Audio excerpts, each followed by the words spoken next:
Hey guys, welcome back to the Push Podcast. I'm Janelle Copeland. And I'm Edward Copeland. And in Edward case... J. Copeland, by the way.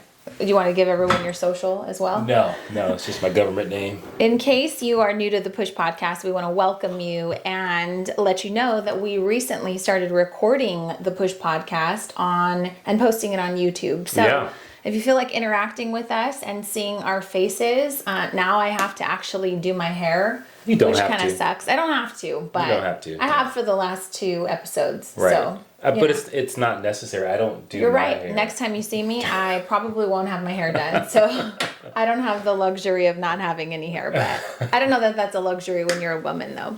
So anyways, welcome to episode number 78 of the Push Podcast. We're going to be talking to you today about 6 success tips for small businesses. But we have 18 of them that we often share. We just don't have time to go over all 18 of them with you. So if you want to go to thepushpodcast.com or click the link below, we'll make sure that we link all 18 of them. Mm-hmm. But we have time to talk about 6 of them today. And then in talking, we realized they're not really just business tips. So even if you don't own a business, please stick around because we do think that these are going to be really impactful for living a great life and helping you push through things. What's interesting about like business tips per se is business tips are like lifestyle tips, right? Because if you're an entrepreneur, you as the person have to be have a certain level of evolution, have a certain level of growth in order to be successful at it. So these principles and these ideas are definitely for the person that does not have their own business. Awesome. So before we dive in though, I want to talk to you about the Push Podcast Listener of the Week. Okay. Would you like to know who it is? Yes. So this is Russell Rusco who wrote this to us, and I'm kind of paraphrasing because he wrote this long email that made us cry, and it was super amazing. And so we just want to thank all of you who take the time to write a review for the Push Podcast, who leave comments. This is something that really helps us continue on the journey to help other people grow and push through difficult things in life. So we're happy to be able to do this with you. And we're really happy when we know that we've made an impact on someone. So, to give a little context, in the summer when we were going through all this social and racial injustice, we thought really long and hard about, is the Push Podcast the platform that we really want to have these discussions? And when Eddie and I decided to start the Push Podcast, the reason we wanted to have it was because we wanted to pretend that we had friends over for a backyard barbecue. And these are conversations that we would be having with people that we loved. Absolutely. And I think that when you think about the world we live in and that we have to coexist and we're all very much interdependent on one another, it would be irresponsible for us not to talk about it. Right. So there was an episode, I can't remember the name, but it was titled, "You're Not Supposed to Be Here." And it was about an incident we had that turned into a racial thing, a racial conversation we had with our kids. And I thought, I don't know if I want to share this. I don't know if this opens up a different conversation that I don't know people will appreciate. And so we decided to just do it anyways, because again, this is from our heart. These are things that we go through as a family. And these are things that we are discussing with our friends and family who are close to us. And we're things that we think help make the world a better place. And damn it, this is our podcast. We talk about what the hell we want to talk about. So we put these episodes out there, not sure of, what the response would be. And so shout out to Russell Rusco, who took the time to listen to me explain that in a previous episode. Here's what he wrote. He said, "Eddie and Janelle, my aunt, Carrie Shelley, who's one of your Passion to Profit students, introduced me to your podcast, and I've listened to quite a few episodes since discovering you last year. I recently listened to You Aren't Supposed to Be Here, Uncomfortable Conversations with the Copelands, and she called Eddie the N-word. I wanted to reach out to express what I've learned from listening to you both and share the admiration and respect I have for you and your family. I was born and raised in Orange County, and now I reside in Maryland. My father left me when I was born, and I was left with just my mom for the majority of my life. My biological father was from Spain, and he was predominantly Spanish and also Native American. My mom is Irish and Polish, but due to him being absent, my mom raised me in a white household, and I never really got to experience my other heritage. I'm also very white passing, so nobody would even ever guess that I have other heritage to begin with. Thankfully, my mom raised me to have lots of love in my heart for everybody, regardless of their cultural differences or different walks of life. However, that didn't mean that I was devoid of white privilege or that I didn't benefit from white privilege. Here's where you both come in. For 25 years of my life, I've never really taken a step back to reflect on having white privilege or even noticing if I did, which is pretty much showing my white privilege right there. I got along with mostly everyone and didn't use the color of their skin to define how I felt. I'm now 26 and I have been in one of the best relationships I could have ever asked for with my 6'4" black boyfriend, Dom. Shout out to Dom. Being in an interracial relationship has pushed me to personally be more open and learn about the issues presented in our society, particularly within different minority groups. It took Dom and I some time to find a common ground to work from, but I can honestly say without a doubt that you both, along with your daughters, have really helped me understand more about the Black community, the daily struggles, the injustices, and the different mindsets that a Black person needs to adopt that white people don't have to think about. This has helped me to better understand my boyfriend and allow us to have stronger and healthier resolution within our conversations. To summarize, I'm sorry that there are still inequalities within our nation, but I can promise both of you that through listening to your podcast, I can now better educate my family and friends who are unable to see the bias and ignorance that still exists. Aside from your podcast on social injustices and race, I also want to say that I deeply respect and admire how motivated you both are and dedicated to growth. Honestly, I strive to one day have that strong direction and drive in all aspects of my life, and so I'm slowly working to find my groove. You both are wonderful people, and your motivation and passion are infectious. I appreciate you both and believe you deserve to hear it. I'm sure others will say the same. Thank you so much, Eddie and Janelle. Cheers, Russell Rusco. Isn't that super sweet? That's super awesome. I love it. So thank you so much, Russell. And that's the essence. That's why we have these conversations, and so often, and I gotta say that those conversations that we have, probably we've got the most feedback on, and people have talked about how it impacted them and how they were able to take on another perspective that they never ever even considered. Right. And that's what it's about. I mean, I think that we get so caught up in choosing sides and really the rhetoric of our nation. But really what it's really about is about how do we get to a level of understanding? How do we get to a place where we have a common ground to certain things that require a common ground, like equality. Like we have to have the same definition for equality. Otherwise, we're going to be in trouble. Right. And so I think that's just that letter is a testament to that when things come up, when the world is in shambles, so to speak, I think we need to make sure we talk about it and we give a perspective that helps people push through. So yeah. I love that. And I think that, one, I took out so much of what he wrote. And so I just want to thank you so much for taking the time to invest in providing feedback. So often as business owners, we work really hard to create things that we literally have no idea if our customers or our listeners will love or enjoy. And so, every now and then a good pat on the back feels really good. And so I want to encourage you, if you are trying to build a business, if you're trying to build a following and you're pouring your heart out into your product or service or social media account, whatever it is that you are showing up for consistently, just know that that's part of the game. Is you don't really know that you're making an impact unless people take time to occasionally provide feedback. Yeah, and the feedback has been amazing, especially the last couple of weeks. We've been getting a lot of messages and emails, and so that's just one that's really, really great. So Russell, we are sending you and Dom a Pusher shirt for being an avid listener. So there you have it. Eddie reps these Pusher shirts all the time. So without further ado, though, because we do have 18 success tips we talk about a lot, we're going to power through 6 of them. And then again, if you guys want the full list of 18, you can go to JanelleCopeland.com or click on thepushpodcast.com or the comments. It'll be somewhere. Trust me. We have tons of stuff you can even Instagram message us at Janelle Copeland, at Cope with Eddie, and we're happy to send you all 18 of the success tips. So without further ado, want to start with one? Yeah, I was gonna start with one. I was gonna do a what in the world, but you Do went it. right into Okay, let's do it.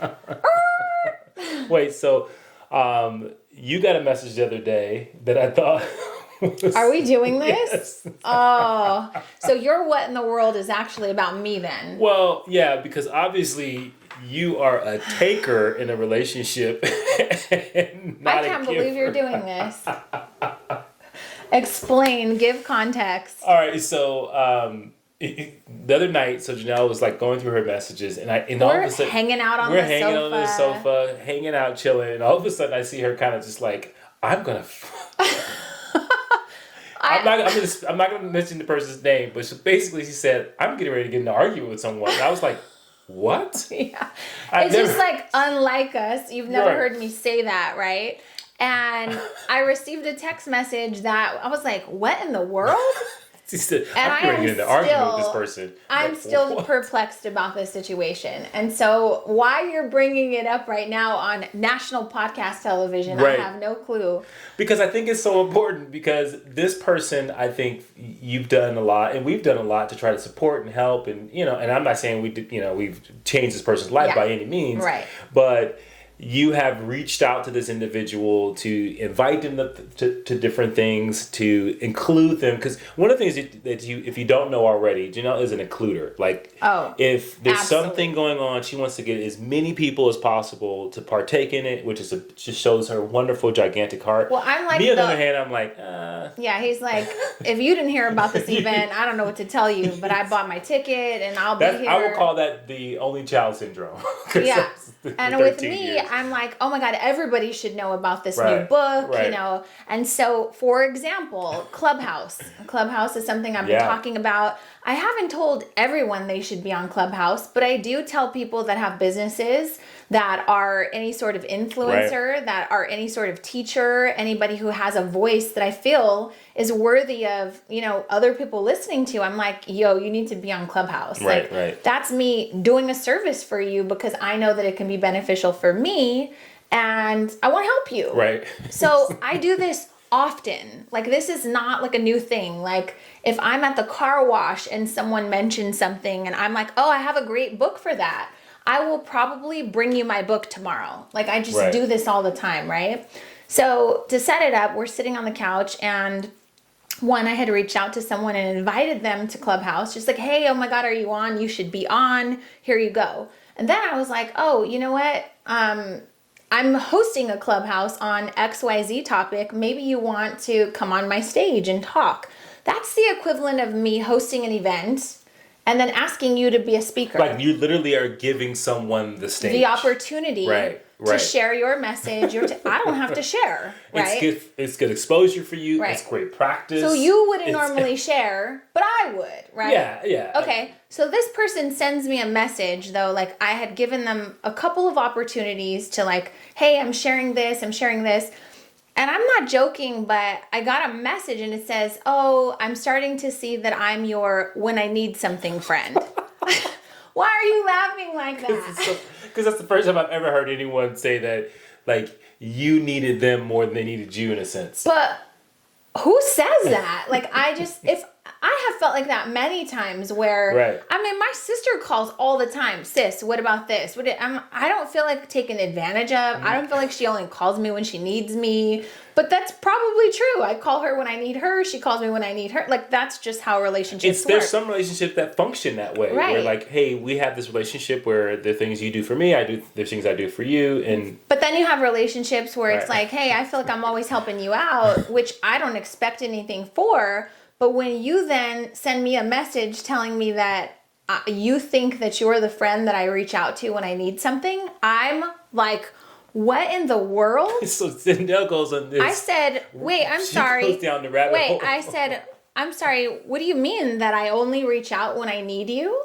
And this person said, well, yeah, it's understandable, And I was like, hold on. And she said, literally, go back and read your text messages and you'll see you reach out when you need something.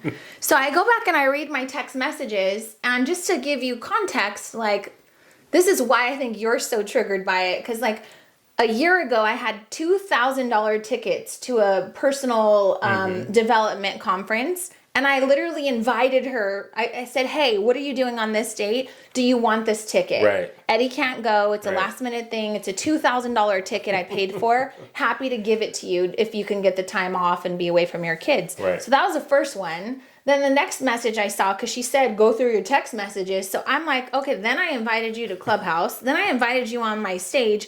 Then I invited you, like, I said, I'm sorry, I'm really confused. And at that point, that's when I said, I think I'm going to get into an argument. And he was like, what? With who? And I'm reading it, and he's laughing so hard. And I'm genuinely concerned, like, what? I'm like, read this. Where did I ask for anything? Just take. But you know, so the reason, why is that you're what in the world? Because I thought, because having some proximity to the situation, I kind of know, like, no, that's not the case at all. Okay, right? I've And given business advice, and you have been there to consult and all those different things. So I knew that wasn't the case, but it was just one of those things where you sit there, you go, human beings will develop a narrative that really, like, affirms or fits whatever they need in that time, right? And so this person, for whatever reason, felt that they were in a position that you kept wanting something from them, which I'm still confused by, though. Right, so all the invites were like, she wants me to do a favor and take this ticket from her. She wants me to do her a favor and go on her stage. When does that work, though? But that is why people are so different. It's just a and you find this comical. It was hilarious to me because I was sitting there going, oh wow, like literally she has a totally different version. That's like a Cake Mama customer taking the time to write a review and just say, like, you're so selfish that you keep making these delicious cupcakes every day for me. Mm-hmm. I'm sorry, what? Like, I'm offering, hey, we've got this bakery, come buy this stuff, but you don't have to, right? But then don't tell me I'm being selfish by taking from you. I don't know. I was just genuinely confused, and I can't believe you brought it up because I would have not spoken about that, but you found it highly entertaining. I found it entertaining, but it's also another good lesson that you can't assume that people see the world the way you do. And no matter what you do, whether you're giving to someone, whether you are, in a place of service, you never know how they're receiving it. Yeah, like never. Literally, she was taking this person. I don't want to give any descriptions. This person was taking your acts of service and your acts of servitude as like favors. Right. You want me to do it? You're asking me for a favor to take these tickets. You're asking, and so I don't know how that person got there. I don't even know, and I haven't wrapped my head around the psychology of what would flip that to that person. I don't either. But it just was a very interesting thing. And so as we get into these success tips for business, the one thing I would tell you is you got to make sure you got the right narrative going. Like, make sure you're seeing the world. There's another bonus tip. Make sure you're seing the world in the most accurate way possible. And the only way you know that is by having some clear communication. And I don't know, I was wrapping my brain around, like, how do you clarify that? Like, she's thinking. And I went back and clarified, and I said, I took your advice, and I did go back through our long list because I'm genuinely concerned. And I said that. I'm genuinely concerned as to how you would think that I would ask you for anything in any of these messages. Like, are we reading the same messages? Because I'm wondering, did you improperly send this to me, Janelle Copeland?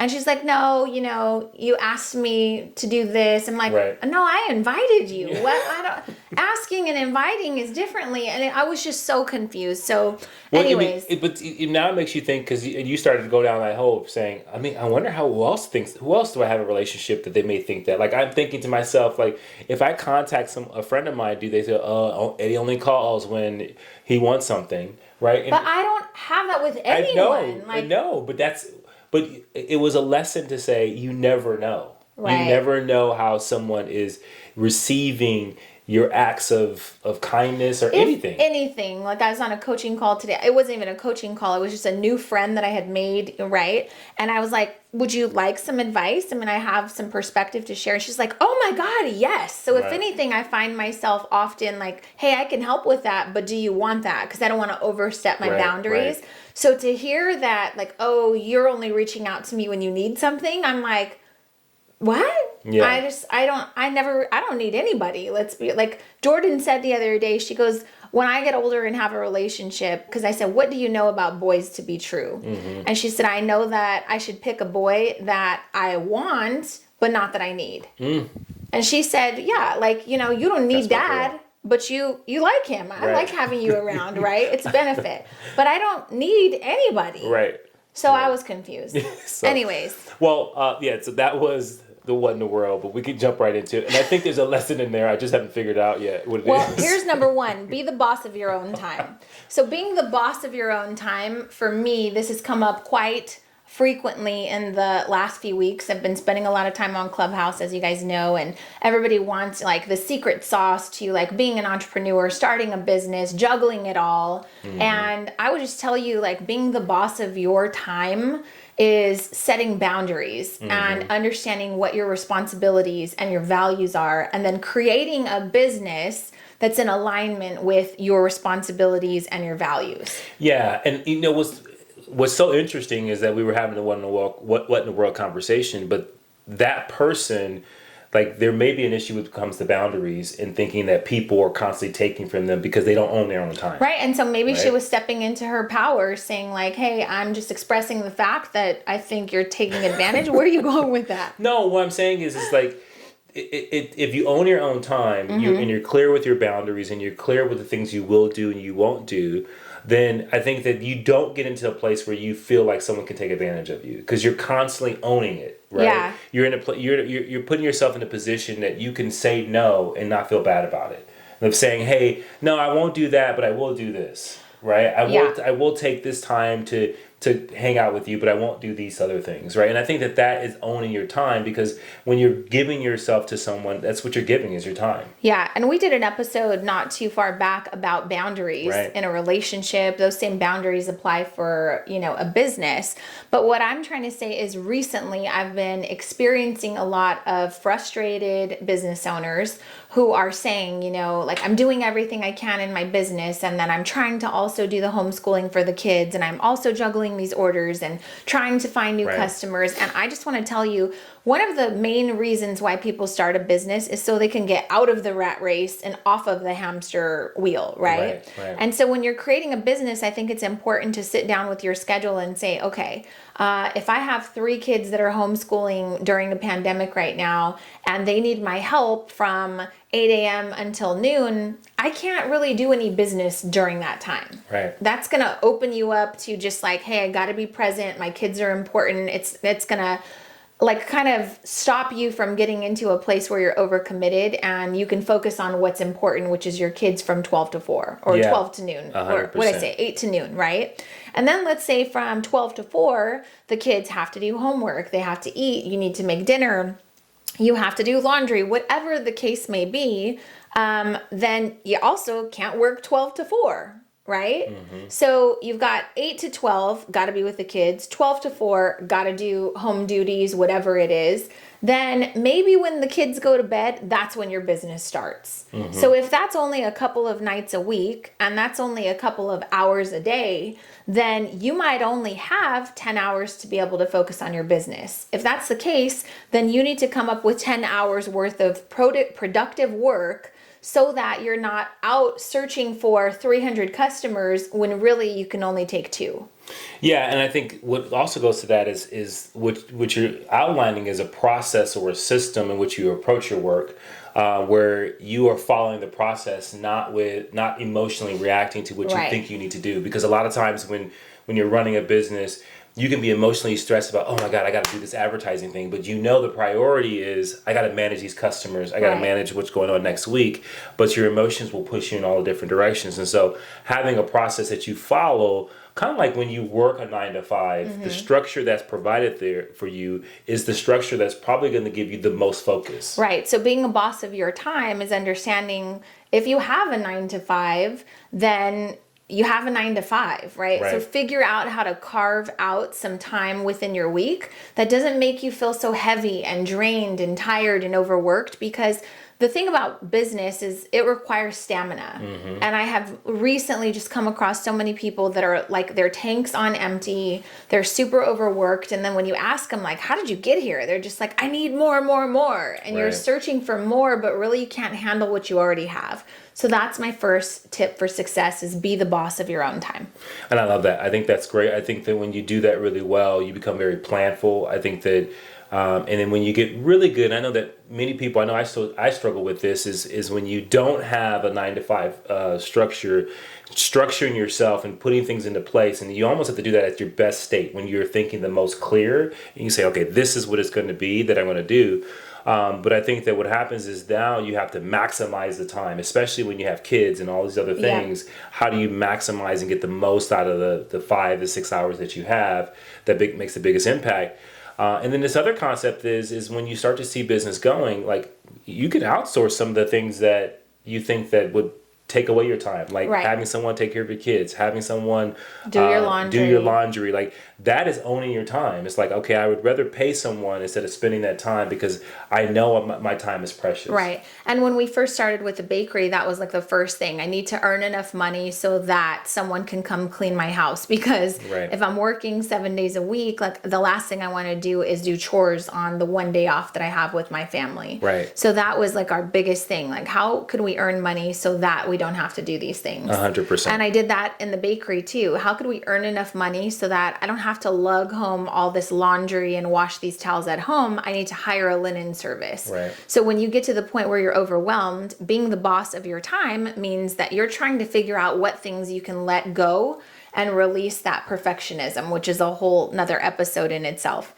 So moving on to step number 2, which I think directly ties in. Tip number 2, stop comparing yourself to others. I know it sounds super simple, but let me tell you how that can get you in trouble, to tie into you being the boss of your own time. You see people winning on TikTok. You see people winning on Clubhouse or on Instagram. So you start to kind of spiral down this comparison trail of, man, if I just posted more frequently, if I just took better pictures, if I just did this, this, and this, then I would be better off in my business. Right. And oftentimes that gives you like overload syndrome in itself, right? So you're seeing these other people and seeing what they're doing. And part of that is required in business. You need to pay attention to what works so that way things aren't so difficult. But I think that comparison's really scary because you'll always feel a sense of FOMO. You're always missing out on something when you say no to social media right now because I have to be focused on my kids or something at home. Yeah, I mean, and to me, I think comparison is an energy drain. It's an energy suck. I think that you take your eyes off of what's important to your business or what you need to be ideating around the things that are important to you, and you place your energy and your focus on someone else's outcomes. And the fact of the matter is comparison is a blind act, right? You are only seeing a one-dimensional perspective of someone else's outcomes, not necessarily what the work they're putting in, not necessarily all the takes that they took to make a video, not necessarily all the years they put in before they got there. You're taking that one-dimensional perspective, and then you're judging yourself based off of that blind act. And so you're taking a blind act. All the steps. Right. And so it's like a judge trying to manage a courtroom, but is not listening and is not seeing all the perspectives to make sure that there's a fair case that's being, proceeded. So I think that's a big thing that all business owners need to really, and all people, period. Yeah. Like you need to look at, and we always say, trade your comparison and your envy that comes along with that with admiration, right? When you see someone do something special, it's great to admire it. It's great to be inspired by it. And then parking lot it. And say, yeah, that's great. I'm sure they worked really hard to do that. Now I know I got to do my own stuff to get my own to place so the other people are admiring what I do or are inspired by the things that you put into the world. When I say parking lot it, I mean, like, let's be real. There's podcasts you can listen to. You can watch YouTube videos. You can be consumed and overwhelmed with all of the things you should be doing in your business, right? But tying it back into be the boss of your time, I feel like sometimes that makes you slip into comparison when you're just over consuming, over watching, over admiring, over involved in what everyone else has going on. You'll always live in a state of FOMO and you'll always feel like you're behind. Oh, yeah. And you have to go at your own pace because like you're running your own race, you know? Yeah, and it also, I think when you get so immersed in someone else's world and what they're doing, the thing that makes you special, the thing that makes you unique is your authenticity, and you start to trade that because you're trying to mimic what you think is what success looks like, or you're trying to skip ahead to a level that maybe you haven't done the work to get to. Right. And so I think you got to stay in your own lane. You got to stay close to what you're doing, and I think that that's where you get your best results. Okay, that leads me to tip number 3, because you said stay in your own lane, which is realize that you're signing up for something extremely hard.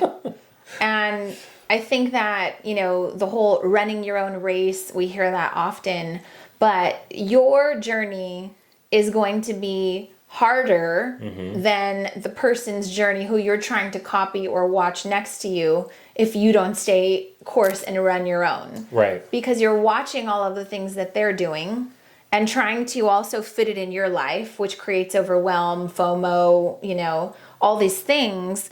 But it's already supposed to be hard, so you don't need to complicate it more. No. And so what do we mean when we say like it's already supposed to be hard? Because some people would say, oh, business doesn't have to be hard. It can be easy, simple, and fun. I think that the reason why that's so important is because you have to get the mindset of saying that how this is going to be hard. I'm going to have sleepless nights. I'm going to be tired. I'm going to be broken down. Certain things are not going to work. It will feel like you're failing sometimes. And I think a lot of times, especially now, when people get those bumps in the road and that discomfort, they think that that's a sign to back off and move away from it, instead of leaning in and embracing all of those things and saying, okay, this is how it's supposed to be. I think that that's super important. But also, I think when I hear that tip of realizing that you're signing up for something extremely hard, I think it also speaks to the part of saying, be prepared for the challenge, right? And so, like, if I know I'm going to do a hard workout, or like when we were doing Insanity, I knew it was going to be hard. There's a certain mindset. But if you switch the video and you put like something that, let's just say I was preparing for it to be easy, and then you switch the video and say, oh no, we're going to do max out cardio. And I'm like, wait, I got to get my mind ready for that. Because the, you know, quitting and endurance really comes down to how you approached it. Like if you knew it was going to be hard, like there's a mental fortitude that you kind of build saying, okay, I know I got to get through this. Yeah. But if I wasn't ready, oh my God, like pause. So you're talking about Shaun T's insanity, but business is insanity in itself, right? Yeah. And to kind of tie into the whole like sports and fitness analogy you're using, I always tell people like understand that like starting a business is kind of like being an amateur basketball player. You're going to miss a lot more shots than you're actually going to make. And that's just what business is. It's about practice. It's about showing up. It's about working with your team. It's about learning new skills, running different drills. And that doesn't ever stop, regardless of what level you're at in business. And the last thing you want to be is surprised that the shit was so hard. Because that's going to bring a lot of quit. So we're not telling you like, oh, this shit is so hard, you should rethink. We're telling you, hey, sis, like get your mindset right. Because if you think you're signing up for ballet class and it winds up being insanity, super crazy hip hop, cardio on steroids, Zumba, you're going to be disappointed. Like, why didn't anyone tell me? And so we are telling you that it's going to be a difficult workout, but it's not something that you can't do. Period. 100%. All right. So number 4, what got you here won't get you there. Tell people. I love that. You know, what got you here won't get you there is so important because that's progress, right? And we make strides and we move forward in life when it comes to the things that we're trying to accomplish, especially within the business. But then, like I always tell people, the next step is, are you willing to abandon what worked for what you need to do next? And I think that a lot of times people want to hold on to, this is my winning recipe. This is what works for me. And a lot of times that won't work for you going to the next level.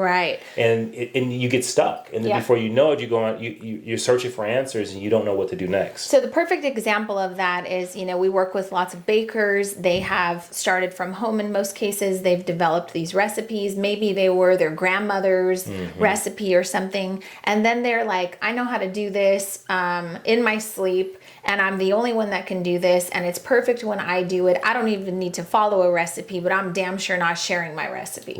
Well, that got you to the point of where you're at in your business, but if you're trying to create a scalable business and help hundreds and thousands of customers, you need help.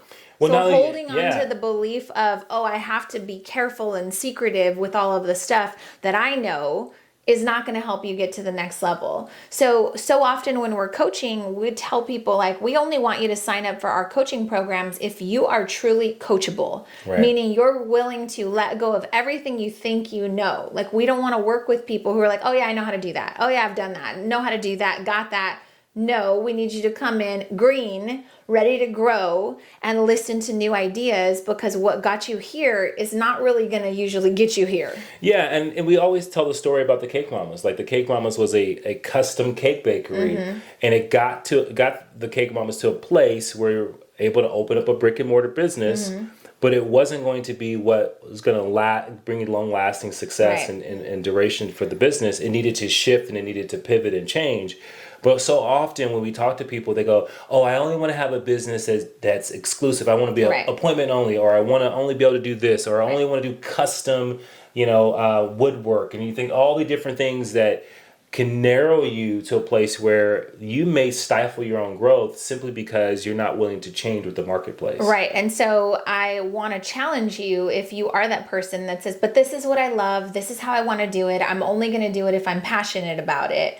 That word passion gets like thrown around so loosely. So I highly suggest, if you're one of those people who uses the word passion, you need to go back and listen to episode number 7, the pressure of finding your passion. Right.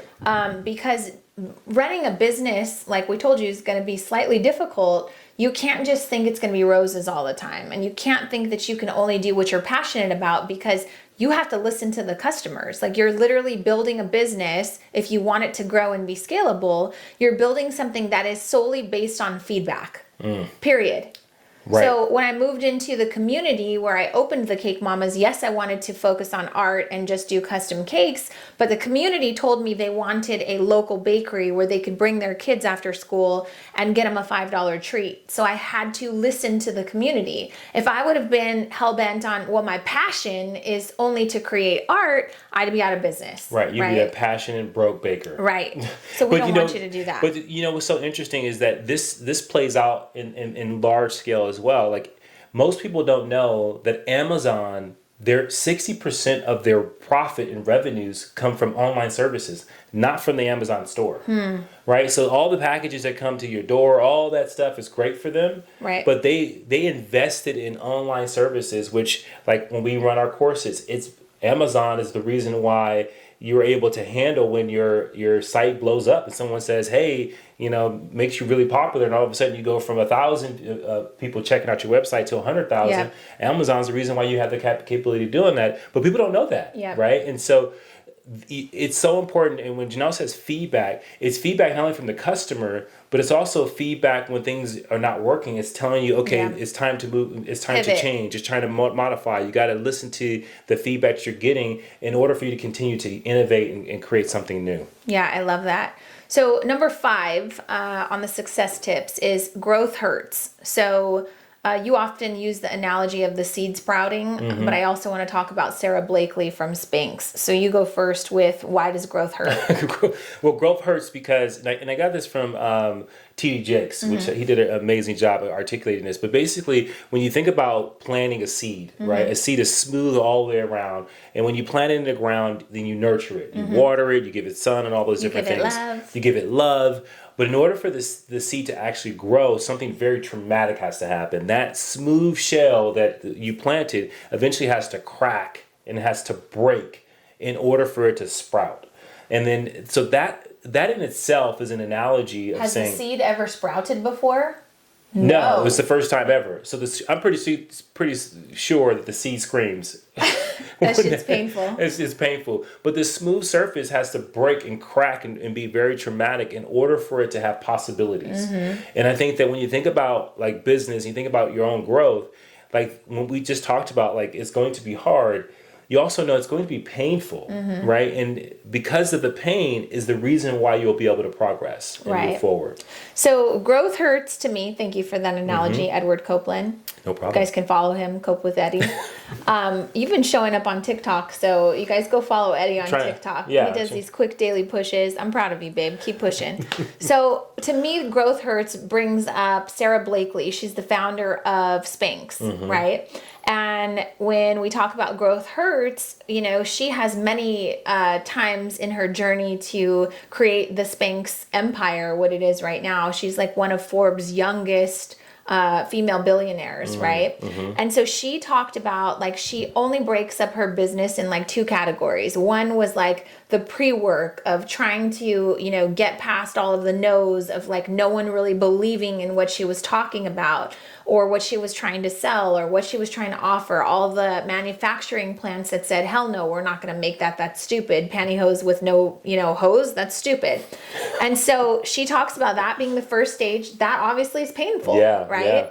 And then the second stage, she says, was immediately when I got the deal with Neiman Marcus, with Nordstrom, with Saks Fifth Avenue, right? So she said most people would stop there and say, oh, I finally made it. Smooth sailing from here. I got my dream clients. I scored these major deals, right? She said that's the part where I turned on the fun for the second part of my business hurting because I knew that I was going to be doing so many things that I had never done before and that it was going to be challenging and painful. Wow. That's powerful, right? Right. So she said when Nordstrom said, Neiman Marcus said, yes, we'll carry your garments, she literally went and acted like a customer and wanted to see like how were people going to notice this because Nordstrom made a deal and said, hey, if we don't sell X amount, we're pulling it out and you're done. So she was like, I'm watching them. I'm standing there looking like a stalker. And she goes, I realized like they put my stuff not in the hosier or in the hosiery department, but it wasn't hose, right? So she started telling people like, hey, you might want to go over there. That dress would look great if this. And then she said at one point she took a picture of like her backside in a dress with no Spanx on, and then another picture in the dress with Spanx on. She literally went to Kinko's and laminated it.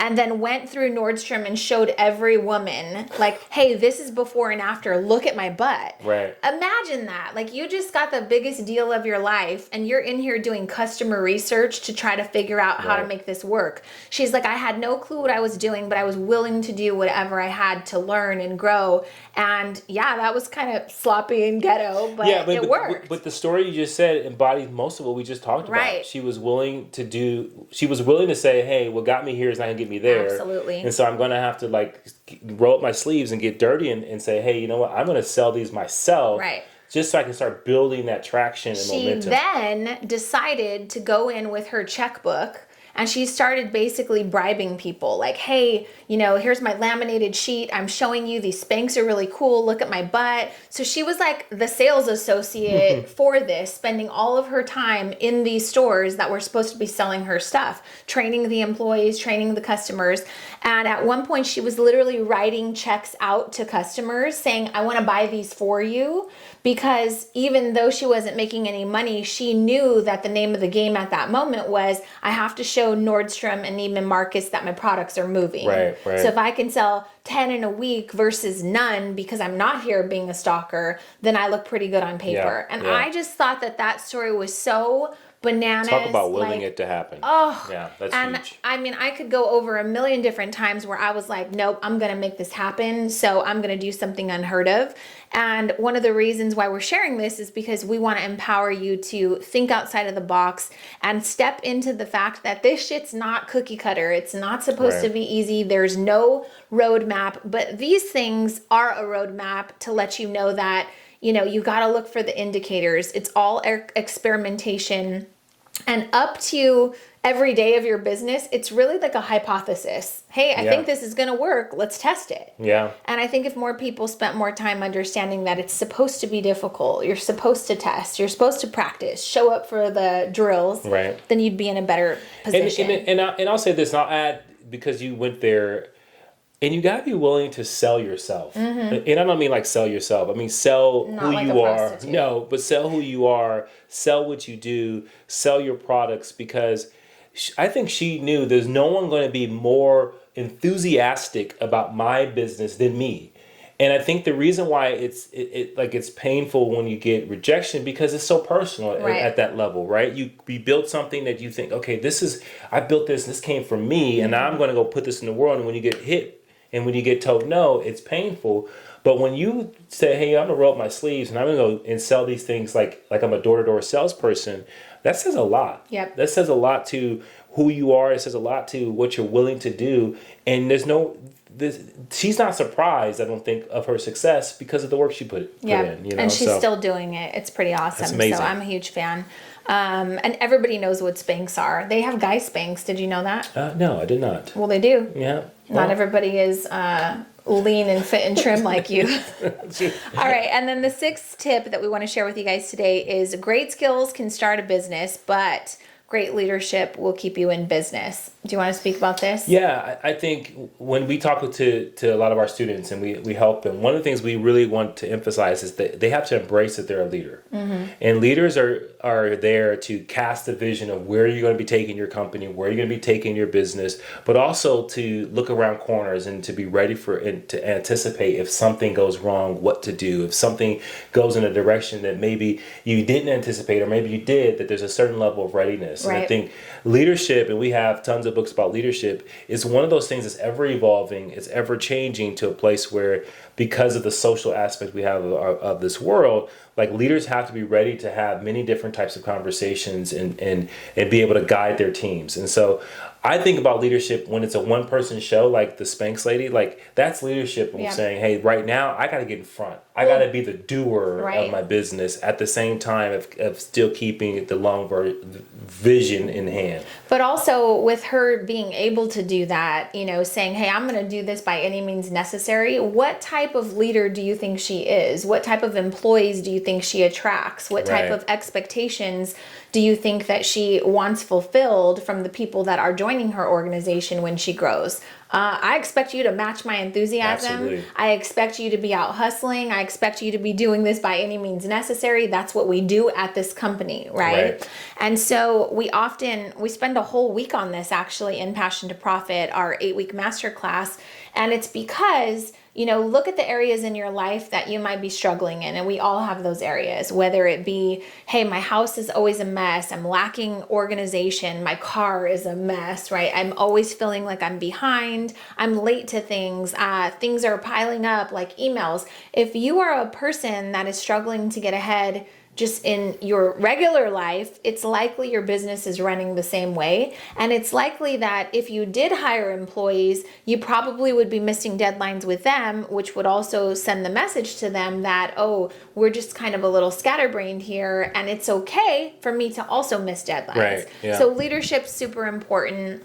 And the quote is, anyone can start a business, but great leadership is going to keep you in business. So remember that as a business owner, you set the tone, you set the pace of how your business is going to grow or stay stagnant. Yeah, and I think the biggest way, and the last thing I'll say is the biggest thing that destroys a business is poor leadership, is the inability to get the most out of people, whether it be business partners, whether it be team members that you may have on your team, or employees, or even the most out of your family, right? And so I think that we both share a leadership role in our family and with our kids to help to get the most out of them. And not in an ego way, like, hey, I'm going to get you to be really great at something, but how do you create an environment where people can really do their best work, where the people can really do what they think is special? That's leadership. And I think that's why you see successful businesses do well with great leadership. I love it. Cool. You're a great leader. I try to be. You're supposed to say you're a great leader too. You're a great leader as well, honey. God, all you do is take from this relationship. Take. Anyways, if you guys want to hear the full list of all 18 success tips, please head over to thepushpodcast.com. It's thepushpodcast.com. Also, be like Russell Rusco and share this episode with someone you think can benefit. We might send you a t-shirt. And let's see, other than the 18 success tips, I do want to let you know that in the next probably 4 weeks or so, we will be opening up enrollment to our 8-week masterclass, Passion to Profit. It's where we teach you all of the foundational elements that are required to create a lasting and scalable business. Everything from creating a brand, you don't just pick a logo based on a color, sales, to building confidence, to putting yourself out there, to being innovative, creative, to managing your inventory, to being a leader. And we're really excited. That's only going to open 2 times this year. And so we hope that you'll go to janellecopeland.com/waitlist to learn all about Passion to Profit. What? That's it. Leave us That's a comment. Let us know what you thought of this episode. As always, if you can take 30 seconds to just rate and review this podcast, we would really appreciate it, and continue to push through, you guys. Thanks so much. See you later.